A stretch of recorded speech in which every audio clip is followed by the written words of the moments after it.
প্রতিনিয়ত হচ্ছে, মাঝে মাঝে দু একটা দিন হয়তো বন্ধ থাকছে, বাট চূড়ান্তভাবে পুরো প্রক্রিয়াটি বন্ধ হয়নি।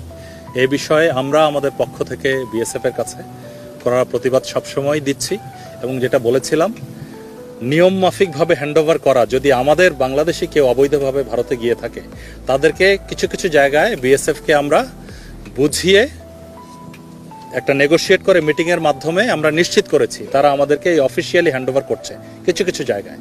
তবে সর্বক্ষেত্রে এটা সবাই ওরা শুনছে না, কিছু কিছু জায়গায় এই পুশব্যাক বা পুশিন এখনও চলছে।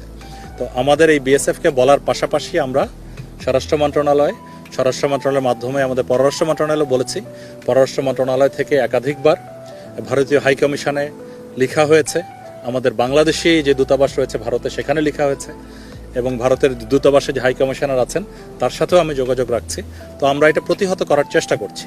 তবে বেশিরভাগ ক্ষেত্রে যারা আসছে তাদের মধ্যেই একটা বেশিরভাগই আমাদের বিভিন্ন ধরনের বাংলাদেশি যারা বিভিন্ন সময় ওখানে গিয়েছিল।